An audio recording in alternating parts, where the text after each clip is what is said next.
नमस्कार, one India Hindi में आपका स्वागत है और मैं हूं आपके साथ विवेक। एंटीलिया केस में आए दिन नए खुलासे हो रहे हैं। अब इस मामले से जुड़े मनसुख हिरेन हत्या और अवैध वसूली में फिर नया लिखित बयान सामने आया है। एनआईए की कस्टडी में पूछताछ के दौरान मुंबई पुलिस के पूर्व एपीआई सचिन वाजे ने फिर महाराष्ट्र की राजनीति में भूचाल ला देने वाला बयान दिया है। अवैध वसूली के चक्कर में गृह मंत्री की कुर्सी गंवाने वाले अनिल देशमुख के बाद डिप्टी सीएम अजीत पवार और ट्रांसपोर्ट मिनिस्टर अनिल परब भी फंसते दिखाई दे रहे हैं।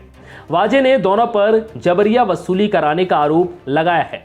सचिन वाजे 9 अप्रैल तक कस्टडी में हैं। सचिन वाजे ने कोर्ट में पेशी के दौरान लिखित बयान पेश किया है। सचिन वाजे ने बयान में कहा है कि अजीत पवार के एक बेहद करीबी आदमी ने गुटखा कारोबारी से 100 करोड़ रुपए की अवैध वसूली की बात उसे बताई थी।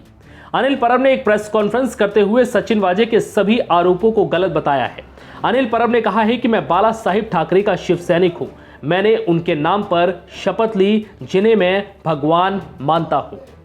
साथ ही अपनी दोनों बेटियों की कसम खाते हुए कहता हूं कि मेरे ऊपर लगाए गए सभी आरोप झूठे हैं।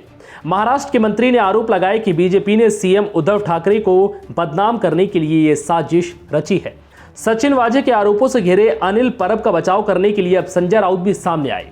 सचिन वाजे के द्वारा ट्रांसपोर्ट मंत्री अनिल परब पर लगाए गए आरोपों को लेकर संजय राउत ने कहा है कि वो ऐसा कभी नहीं कर सकते। उन्होंने कहा कि मैं आश्वस्त कर सकता हूं कि कोई भी शिव सैनिक बाला साहिब के नाम पर झूठी कसम नहीं खा सकता। महाराष्ट्र सरकार को अस्थिर करने की कोशिश पहले दिन से चल रही है। पहले दिन से सुबह से रात तक यही काम चलता है कुछ लोगों का, लेकिन उससे सरकार अस्थिर नहीं होगी। अस्थिर करने वाले लोगों का असली चेहरा सामने आ रहा है। कोई एक व्यक्ति, कोई एक आरोपी, एक ये नया एक फैशन या नया एक शगुफा शुरू हो गया है।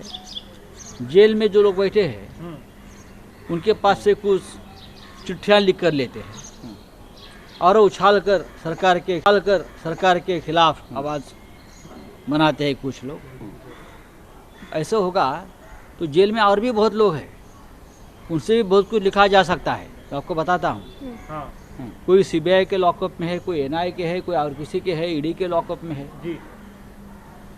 इस प्रकार की गंदी राजनीति इस राज्य में या इस देश में पहले कभी नहीं हुई थी। बीजेपी के अनिल परब का नाम कल आया है, अजीत दादा पवार जी का नाम आया है, अनिल देशमुख का नाम लिया है। कौन ले रहा है? जो व्यक्ति एक ऐसे जघन्य अपराध में लॉकअप में है, उससे लिखवा कर लिया जाता है और उसके एविडेंस बनाकर सामने लाया जाता है। ये राजनीतिक षड्यंत्र है। अनिल परब जी को मैं पहचानता हूँ।